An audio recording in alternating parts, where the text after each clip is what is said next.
오늘 우리가 나누었던 하나님의 말씀, 오늘 말씀의 제목이 하나님께 가까이 나아가는 법입니다.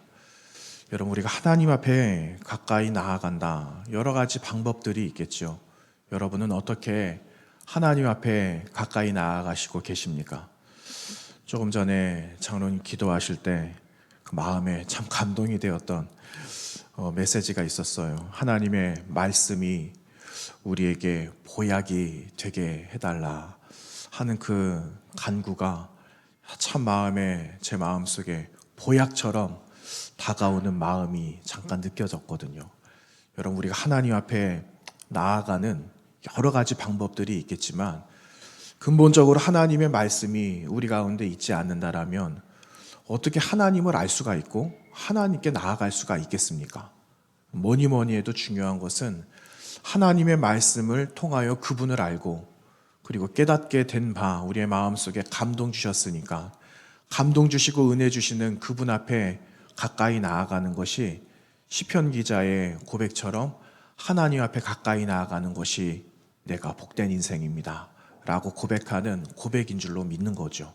여러분, 그 고백이 저의 고백일 뿐만 아니라 오늘 이곳에 계시는 여러분 또한 우리 모든 자녀들의 믿음의 고백이 되시기를 간절히 원합니다. 여러분, 우리가 하나님을 예배하잖아요.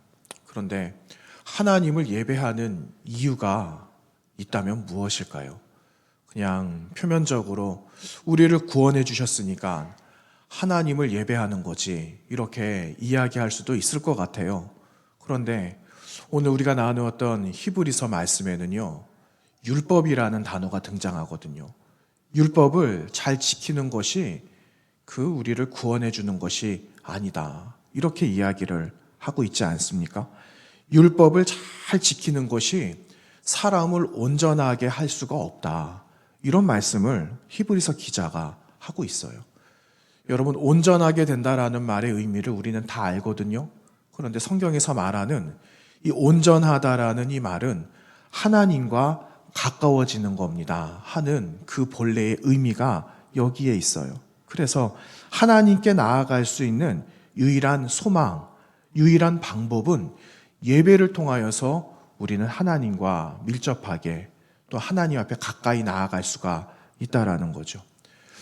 여러분, 오늘 우리가 나눌 이 말씀의 그 주제는 여러분 우리가 예배거든요. 그런데 송구영신 예배를 드릴 때도 여러분들과 함께 나누었던 우리 교회 표어가 있었어요.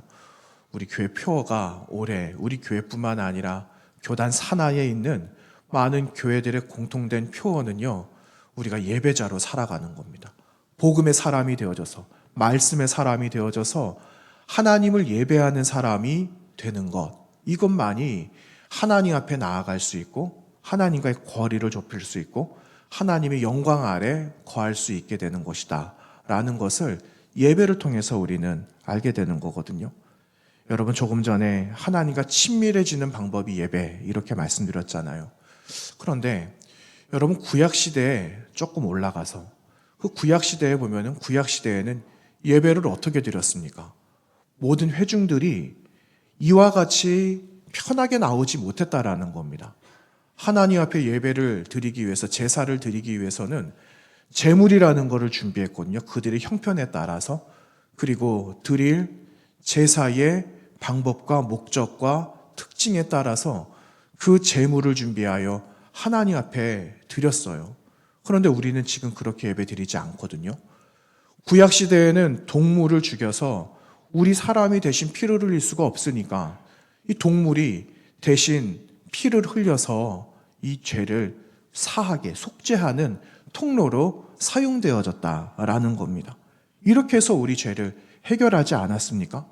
그런데 그때 사용된 제물, 이 제물을 히브리 말로 유대 사람들이 쓰고 있는 말로 고르반 이렇게 이야기를 했습니다.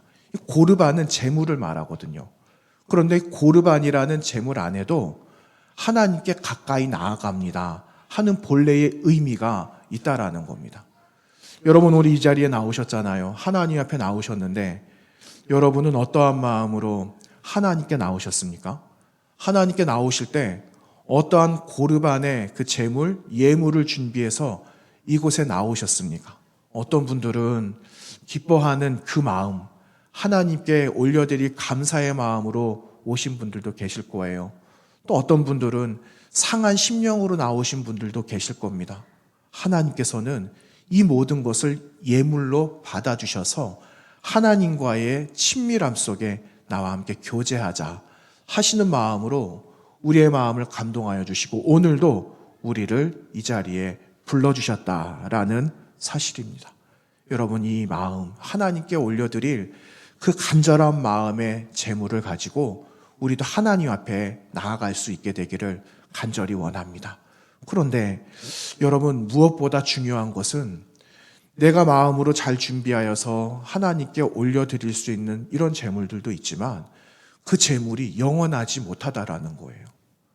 히브리서 기자는요, 우리가 준비할 수 있는 제물이 있지만 그 제물이 영원히 해결해 주지 못하기 때문에 그 방법을, 유일한 방법을 우리에게 말씀해 주시고 계시거든요. 여러분, 성경 한번 찾아보시겠습니까? 히브리서 10장이에요. 오늘 말씀 나누었던 그 뒤쪽에 보시면 히브리서 10장 11절과 14절까지예요. 11절에서 14절까지 말씀을 보시면은 우리가 준비할 이것이 영원히 해결해 주지 못한다. 이것으로 하나님 앞에 영원히 예배할 수 없다. 이렇게 이야기를 하고 있는데 오늘 히브리서 10장 11절에서 14절까지 말씀 우리 함께 나누어 보도록 하겠습니다. 11절에서 14절입니다. 시작. 제사장마다 매일 서서 섬기며 자주 같은 제사를 드리되 이 제사는 언제나 죄를 없게 하지 못하거니와 오직 그리스도는 죄를 위하여 한 영원한 제사를 드리시고 하나님 우편에 앉으사 그 후에 자기 원수들을 자기 발등상이 되게 하실 때까지 기다리시나니 그가 거룩하게 된 자들을 한 번의 제사로 영원히 온전하게 하셨느니라. 아멘. 여러분, 제사장이 제물을 준비해서 번제단에 올리기도 하고 하잖아요. 그런데 그 제물이, 그 제사가 영원하지 못하기 때문에 이것을 온전하게 영원히 해결할 분이 등장하셨다. 이렇게 말씀하고 있는 거 아닙니까? 여러분, 그분이 누구라고 말씀하십니까? 그분이 예수 그리스도다. 이렇게 말하고 있어요. 그래서 예수 그리스도, 오직 그리스도는 죄를 위하여 한 영원한 제사를 드리셨다. 이렇게 말씀하고 계시고요. 그가 거룩하게 된 자들을, 우리를 말하는 거죠. 성도들을 한 번의 제사로 영원히 온전하게 하셨다. 그분이 속죄의 제물이 되어주셔서 한 번 십자가에 오르시고 우리를 위하여 피를 흘려 대속의 죽음을 죽으심으로 인하여 우리는 더 이상 제물을 드리지 않아도 되게 되었습니다 하는 것을 오늘 말씀에서 기록하고 있는 겁니다. 여러분, 성전 시대에 살았던 사람들, 여러분, 주님이 오셨어도 성전은 그대로 남아 있었거든요. 그런데 성전 시대를 살아갔던 사람들은 그 제물들을 가지고 예배드리러 나갔다라는 겁니다. 그런데 히브리서 기자는 이젠 더 이상 그렇게 안 해도 됩니다 라는 것을 말하는 거예요. 하나님께 드린 제물이 모든 것을 사할 수 없기 때문에 단 한 번 예수 그리스도의 십자가 대속이 우리의 모든 죄의 문제, 또 하나님께 나올 모든 과정과 통로, 이 모든 것들을 그리스도 예수께서 해결하셨다라는 것을 우리에게 말씀하고 계시는 겁니다. 여러분, 이 사실을 믿으십니까? 여러분, 그래서 우리 자신들이 거룩하게 된 하나님의 백성으로 예수 그리스도를 통로 삼아 그분 앞에 가까이 나아가는 그 거리를 더 좁히고 더 좁혀서 가까운 거리 안에서 하나님과 교제하는 삶으로 살아가야 하겠습니다. 여러분, 미국의 그 문화 인류학자 가운데 에드워드 홀이라는 분이 계세요. 그런데 그 에드워드 홀이라는 분이 우리가 살아가는 삶 가운데는 거리가 있습니다. 이렇게 해서 몇 가지의 거리 이야기를 하거든요. 그런데 그 중에 이런 거리들이 있습니다. 밀접한 거리가 있다. 이렇게 말해요. 밀접 거리가 있고, 개체 거리가 있고, 또 사회 거리가 있고, 공중 거리가 있다. 이렇게 해서 네 가지를 말합니다. 그런데 여러분 밀접거리가 있어요. 여러분 밀접거리는 누구하고 누구 사이에 있는 거리일까요? 쉽게 말하면은 가족 간의 거리를 말해요. 저와 우리 가족들, 여러분과 여러분의 가족들 사이에 있는 그 거리를 밀접거리라고 말하거든요. 그런데 그 밀접거리는 45cm 내외다 이렇게 말을 하고 있어요. 45cm를 넘어가지 않는 거죠. 그러니까 손을 닿으면은 닿는 그 거리를 이야기하는 겁니다. 그리고 두 번째, 개체거리가 있어요. 여러분이 개체거리는 45cm 이상이에요. 45cm 이상, 120cm 미만. 그래서 손을 이렇게 조금 더 뻗는 거예요. 양팔을 이렇게 뻗어서 닿을 수 있는 거리에 있는 사람, 그 영역 안에 있는 사람들. 이 거리를 개체거리 이렇게 말을 합니다. 여러분 세 번째 사회거리가 있어요. 사회거리는 120cm 이상이에요. 120cm 이상, 360cm 미만. 그래서 이 사회거리는 여러분 우리가 가정에서 이제 밖으로 나가잖아요. 일주일 동안 직장 생활하고 사회에서 살아가거든요. 이게 암묵적으로 동의가 된 거리를 말해요. 나에게 잠깐 터치해도 괜찮고 같이 이야기 나눌 수 있는 거리. 이런 거리를 사회거리 이렇게 말을 하거든요. 그런데 공중거리는요. 360cm 넘어가는 거리예요. 그 이상 되는 거리죠. 그러니까는 이 거리는 그냥 나와 무관한 거리라고도 생각해 볼 수가 있을 거예요. 이런 거리가 있어요. 자, 여러분은 가족들 간에 몇 센치에 있습니까? 가족이지만 또 거리가 멀리 떨어져 있는 분들도 계실 것 같아요. 모든 거리가 다 정해져 있지만 나는 이 거리 안에 들어오지 못해 하는 분들도 있고, 또 어떤 분들은 나는 그 거리보다 더 가까운 것 같아. 아주 초밀접한 거리를 나는 가지고 있어. 이렇게 생각하는 분들도 계실 거예요.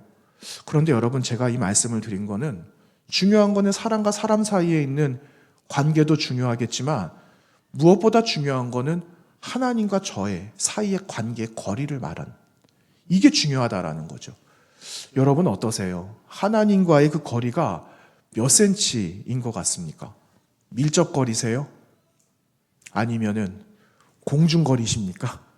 공중거리가 되면은 이제 큰일 나는 거죠. 넘어버리면 안 되는 거니까. 바라기는 저나 여러분이나 하나님과 밀접한 45cm 이 미만, 이 내외 안에 있는 그 거리가 되어져서 날마다 하나님과 동행하는 그런 삶을 살아가야 되겠습니다. 어떤 사람들은 이렇게 생각할 거예요. 나는 하나님과 꽤 가깝다라고 나는 생각해. 그런데 하나님 편에서는 어떻게 생각하실까? 이 중요한 거는 이거예요. 나는 하나님과 가깝다라고 생각하는데 하나님이 보시는 거예요. 하나님께서 팔짱을 이렇게 끼시더니만, 야, 내가 생각해 볼 때는 아닌 것 같은데, 조금 더 가까이 와야 될 것 같은데, 이렇게 하나님께서 반응을 보이신다면 참 곤란할 것 같아요. 그렇죠? 여러분 어떠세요? 하나님과 그 거리가 좀 멀리 있는 분들은 이제 좁히셔야 됩니다. 그리고 나는 가깝다라고 생각해서 나는 아무 문제가 없다라고 생각하신다면은 과연 그럴까 한번 물음표도 찍어볼 필요가 있을 것 같아요. 이건 좀 아니었던 것 같다. 나 혼자만의 생각이었나? 라는 생각이 들었다면 여러분 45cm 어쨌든 양팔을 걸려서 120cm 안에 들어오는 거리가 되어져야지 여러분 우리의 삶이 그리스도 예수 안에 복된 삶이 될 줄로 믿는 겁니다. 여러분 시편 기자가 뭐라고 말했다라고 했습니까? 하나님과 가까이 함이 내게 복이다 이 말씀하셨거든요. 그런데 여러분 그 말씀이 시편 73편 28절에 있는 말씀이에요. 하나 적어두셨다가 나중에 한번 보시는데요. 지금은 제가 읽어드리도록 하겠습니다. 하나님께 가까이 함이 내게 복이라. 내가 주 여호와를 나의 피난처로 삼아 주의 모든 행적을 전파하리이다. 아멘. 여러분 하나님과 가까이 함으로 인해서 가장 큰 복이 뭡니까? 아마 시편의 기자들은요, 하나님을 만나고 또 하나님을 만남으로 인해서 얻은 은혜들이 있고, 그런데 시편 기자들의 삶은 날마다 두 다리를 뻗고 평안한 삶이 아니었다라는 거거든요. 어떤 사람들은 적에게 쫓기는 사람들도 있었고, 곤궁하고 그리고 궁핍하고 마음 둘 곳이 없어서 참으로 어려운 삶을 살아갔던 그 고백했던 사람들도 있었을 거예요. 그런데 그 사람들의 공통적인 한 가지의 고백은 하나님을 나의 가장 유일한 피난처로 삼겠습니다 하는 그 고백이었다라는 거거든요. 뭐가 내게 많이 있기 때문에 뭘 많이 누려서 나에게 복이 된다라는 것이 아니라 하나님이 나에게 피난처가 되시는 거예요. 나의 산성이 되시는 거죠. 그분 안에 있으면 나는 그분 안에, 그 품 안에 그냥 두 다리를 뻗고 있는 거, 이게 나에게 가장 큰 복입니다 하는 것이 이 시편의 기자들 뿐만 아니라 믿음의 사람들의 고백, 그리고 여러분과 저의 고백 아니겠습니까? 그 고백으로 여러분, 우리는 주님을 피난처 삼아 살아가는 그런 사람들이 되어져야 되겠죠. 그러려면 여러분, 그 거리를 좁혀야 된다라는 거예요. 하나님을 피난처로 삼고 그분이 나의 유일한 복이라는 것을 고백하기 위해서는 멀어졌던 그 거리를 자꾸만 좁히는 거예요. 매일매일 하나님 말씀 앞에 나아가고 그분의 성품을 담고 그분의 생각을 담고 그분이 하신 말씀대로 나도 말해보고, 그렇게 함으로 내 삶이 주님 형상 닮아갈 때 삶이 주님과 가까워지는 삶이 될 수 있다라는 사실입니다. 오늘 이곳에 나오신 여러 성도님들과 사랑하는 우리 자녀들에게 가장 큰 복이 하나님과 가까이 함으로 얻게 되는 큰 은혜, 그분이 나의 피난처가 되셔서 나에게 가장 큰 축복입니다 하는 그 고백을 하시게 되는 저와 여러분 되시기를 간절히 원합니다. 여러분, 오늘 이 말씀, 우리가 요한복음의 말씀에 또 한 본문을 보게 되었는데, 이 요한복음 말씀에는 그 마음의 소원을 이룬 사람이 나와요. 하나님과 멀리 떨어져 있었던 사람이었는데 예배도 알고 예배드리는 것도 알고 알기는 알았는데 어떻게 하는 것이 진짜 예배인지를 잘 몰랐던 한 여인이 나오거든요. 그런데 이 여인이 진짜 복받는 사람, 주님과의 거리가 아주 밀접한 거리가 된 이런 은혜를 얻게 되는 한 여인이 요한복음에 등장합니다. 여러분, 주님께서 사마리아라는 곳을 들어가시거든요. 예루살렘 출발해서 갈릴리 가시는데 갈릴리 돌아서도 갈 수 있대요. 그런데 굳이 사마리아를 관통해서 가신 겁니다. 이거는 의도가 있다라는 거죠. 주님께서는 하나님이시니까 하나님께서는 모르시는 게 없잖아요. 그러니까 내가 저기에 가면 누군가를 만나게 될 거야, 이런 사람을 만나게 되겠지, 이것을 주님은 아시고 사마리아에 관통하여 갈릴리로 가시려고 하셨는데, 공교롭게도 그 시간은 해가 중천에 높이 떠 있는 아주 뜨거운 정오였다라는 겁니다. 그런데 여러분, 그 시간에 사람들이 다니지 않거든요. 너무 덥기 때문에 오침을 자거나 또 다른 일을 하거나 가사 일을 하거나 집에 밖에 나오지를 않아요. 그런데 유일하게 한 여인이 나오잖아요. 근데 이 여인이 뭐하러 나옵니까? 물들어 나오는 거예요. 나의 처지가 처량하고 누구도 나를 인정해주지 않고 세상에서 가장 불쌍한 여인이라고 스스로도 생각하고, 또 주님께서도 이 불쌍한 여인을 어떻게 위로할 수 있을까? 이 여인에게는 진짜 필요한 것이 무엇일까? 이것을 내가 주어야 되겠다 하는 마음으로 그 여인 한 사람 만나시려고 사마리아로 들어가셨다라는 겁니다. 그런데 주님께서 그 여인을 만나시잖아요. 그런데 그 여인이 물을 길러야 되는 상황이었다라는 거예요. 마실 물을 길러야 되는 상황, 물을 뜨러 동구 밖에 가서 물을 길러 와야 되는 그런 처지에 있는 여인, 이렇게 살아가고 있었는데 주님께서 뜬금없이 내가 너에게 물을 주겠다 이렇게 말씀하시는 거예요. 그러니까 이 여인이 얼마나 귀가 솔깃하겠어요. 이 사람이, 이 유대인 사람이 어떻게 나에게 내가 필요한 것을 알고 나에게 물을 준다라고 하는 걸까? 그래, 이분에게 나가 물을 한번 얻어볼까? 이런 마음으로 주님과 대화를 하기 시작했던 거예요. 그런데 여인이 생각한 물과 주님이 말씀하시는 물은 너무나 차원이 다른 물 아닙니까? 무슨 물입니까? 여인에게 필요한 물은 내 육신에 채워야 되는 이 물이었다라는 거예요. 이 물을 길러러 나왔는데 주님께서는 무슨 말씀하시는가? 네가 지금 필요한 물은 너의 몸, 너의 육신을 위한 물일 수 있겠지만 내가 주는 물은 그 물이 아니야. 내가 주고 싶은 물은 영원히 목마르지 않을 물을 내가 너에게 주기 위하여 내가 오늘 사마리아 너희 동네 가운데 내가 온 거야. 이렇게 주님께서 말씀하셨다라는 겁니다. 그런데 그 말을 듣고 있는 여인, 여전히 그 말이 무슨 말인지를 모르는 거예요. 어떻게 하면 내가 그 물을 얻을 수 있을까? 어떻게 하면 내가 영원히 목마르지 않을 수 있을까? 세상에 그런 물이 있으면은 나도 좀 얻었으면 좋겠다. 그랬는데 자신의 능력으로는 아무것도 감당할 수가 없는 거예요. 불쌍한 여인, 남편이 무려 몇 명이나 있었습니까? 남편이 5명이나 있었거든요. 버림받은 여인. 그러니까 인정받지 못하는 이러한 삶, 사회적인 구조 속.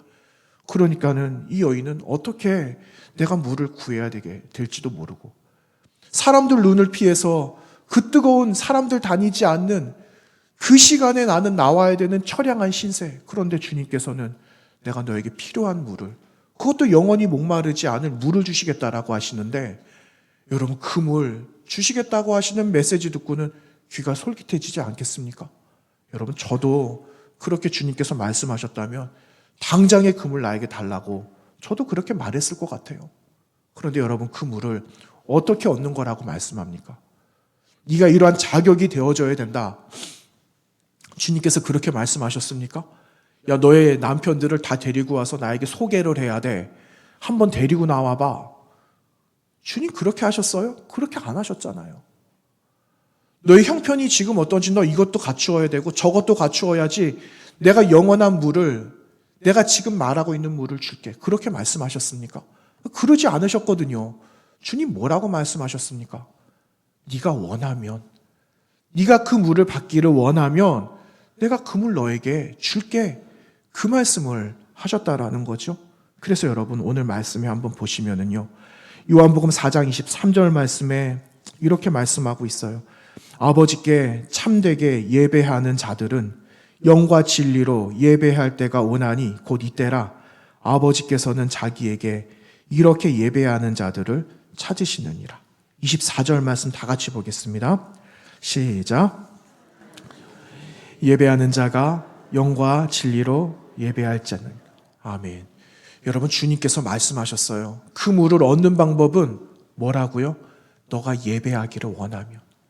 그래서 하나님이 찾으시는 한 사람이 있는데 그 한 사람은 누구냐? 예배하는 자다. 이렇게 말씀하고 있는 겁니다. 그래서 23절에 예배하는 자, 예배하는 자, 이 말씀이 2번이나 반복돼서 등장하고 있어요. 여러분 예배하기를 원하는 그 사람, 하나님께서 찾으시는데 그 사람에게는 아무런 조건이 없고 아무런 형편이 어려워도 하나님 그냥 주겠다. 이렇게 말씀하신다라는 겁니다. 여러분과 저의 마음의 심령이, 마음의 소원이 여러분 이와 같은 마음이 되기를 간절히 원합니다. 여러분 세상에 살다 보니까 조건 따지는 게 너무 많아요. 당신은 키가 좀 작네요. 그래서 안 될 것 같아요. 당신은 안경을 끼고 있어가지고 안 돼요. 누구를 이야기합니까? 전 것 같아요. 말하다 보니까 저네요. 저를 이야기하려고 한 건 아닌데 말하다 보니까 저네요. 그런데 우리 전부 다 조건이 다 안 돼요. 이것도 안 되고 저것도 안 되고 다 안 돼요. 여러분 얼마 전에 그 카타르 월드컵 있었잖아요. 근데 카타르 땅이 저도 이번에 처음 알았습니다. 카타르 면적이 경기도밖에 안 된대요. 경기도 면적밖에 안 된대요. 그런데 세상에서 가장 복지가 좋은 나라 카타르. 그래서 많은 사람들이 카타르에 가서 살려고 이민 신청하고 막 그렇게 한답니다. 그런데 이민 신청이 잘 안 되는 거예요. 왜냐? 첫 번째 조건이 무엇이냐? 아랍어를 잘해야 되는 거예요. 그 말을 능통하게 해야 되는 겁니다. 그런데 이제 이민 온 사람이 물론 좀 공부해서 조금 하는 사람들도 물론 되겠지만 유창하게 할 수 있는 사람이 얼마나 될까? 그거 잘 안 되겠죠. 저 같은 사람은 또 안 되는 거예요. 그리고 카타르에 또 가려면은 거기서 이민 신청하려면은 25년 거기서 거주해야 된다라는 거죠. 25년을 살아야 된대요. 그래야지 받아들인다나. 25년을 살게 되면 말을 유창하게 하게 되겠죠. 이렇게 해서 충족이 되면은 이민국에서 받아준다라는 겁니다. 그런데 저는 또 25년 가보지도 않았어요. 저는 또 해당이 안 돼요. 여러분도 마찬가지실 것 같아요. 여러분, 세상에는 이런 기준이 얼마나 많은지 몰라요. 기준이 안 돼서 안 되는 거예요. 그런데 여러분, 하나님의 나라는 기준이 안 되기 때문에 하나님의 나라에 갈 수 있다라는 겁니다. 기준이 안 되기 때문에 하나님을 예배할 수가 있다라는 거예요. 여러분, 어떻게 우리가 하나님 나라를 유업으로 얻을 수 있겠어요? 새벽 기도 시간에 그 이야기 드렸거든요. 우리의 능으로 우리가 가지고 있는 모든 재물들을 다 털어가지고 하나님의 나라를 산다라고 해도 여러분, 우리가 살 수가 있습니까? 세상의 가장 큰 부호, 여러분, 기름 때문에 오일머니를 가지고 있는 그 대단한 사람이라 그래도 그 사람 할 수 없는 것 단 한 가지 있어요. 하나님 나라 살 수 없습니다. 그런데 값으로 살 수 없고 매길 수가 없기 때문에 우리에게 주신 것이 하나님의 나라예요. 네가 살 수 없잖아. 그래서 내가 은혜로 준다. 그래서 은혜를 가지고 여러분, 그것을 하나님 나라에 들어갈 이 재물로 삼는 거예요. 여러분, 지금도 우리에게 은혜를 주시거든요. 그 은혜를 여러분, 우리의 영적인 돈으로 가지고 있어야 되는 거예요. 이걸 가지고 있지 않으면 하나님의 나라에 갈 수가 없는 거예요. 그 은혜에 감사, 감격하는 마음. 여러분, 예배도 마찬가지죠. 하나님 자격 없는 우리를 그냥 불러주셔서 은혜를 주셔서 은혜를 알기 때문에 우리는 하나님 앞에 나와서 지금 예배할 수 있는 것 아니겠습니까? 여러분이나 저가 은혜를 알아서 이 자리에 나온 거예요. 습관처럼 온 것도 있을 거예요. 오늘 가족 예배 드린데, 신앙의 띠익기 예배 드린데, 그래서 엄마 아빠 손잡고 나온 아이들도 물론 있겠지만, 여러분, 하나님께서 우리에게 은혜를 안 주시면 이 자리에 나올 수 없는 거예요. 은혜를 주셨기 때문에 이 자리에 나올 수 있는 거예요. 여러분, 이 믿음을 여러분 끝까지 가지고 가셔야 돼요. 여러분, 그 은혜가 없으면 하나님과 자꾸 멀어지는 겁니다. 그런데 우리는 그 은혜를 알아서 은혜를 마음속에 품고 있기 때문에 하나님과의 거리가 자꾸만 좁혀지는 것 아니겠습니까? 여러분, 올 한 해 여러분 마음에 제가 부담을 드린다면은 여러분 45cm 미만, 하나님과의 거리를 45cm 미만으로 좁히시기 바랍니다. 자꾸 좁혀서 하나님과 함께하는 것이 복이다라는 그 고백, 시편 기자의 고백이 올해 여러분의 고백이 되시기를 바라고, 그리고 그 복이 하나님이 먼저 앞서가 주셔, 하나님이 앞서가 주셔서 홍해도 건너게 하셔 뿐만이 아니야, 그 젖어 있는 땅을 마른 땅같이 걸어가게 하시는 하나님의 은혜가 지금 나에게 있어. 그 고백을 가지고 여러분 올 한 해 살아가시고 내년을 또 준비하고, 그렇게 해서 하나님 나라에 들어갈 때, 그 은혜 잘 간직했다, 하나님께서 주시는 그 위로 삼아 하나님과 함께 아름다운 천국에서 우리가 왕처럼 살아가야 되지 않겠습니까? 여러분에게 달려있어요. 가족들이. 그래서 여러분, 우리 한 사람이 예배자로 다시 세워지고, 그리고 자녀들도 예배자가 되어지고, 그래서 하나님을 마음껏 예배하는 사랑하는 우리 믿음의 식구들, 성복교회 믿음의 자녀들 뿐만 아니라 흩어져서 예배하시는 모든 분들의 삶이 되시기를 간절히 부탁을 드립니다. 오늘 이 말씀으로 여러분 위로받으시고 하나님과 함께하는 것이 복입니다 하는 고백으로 한 주간 승리하게 되시기를 축원합니다. 기도하겠습니다. 하나님,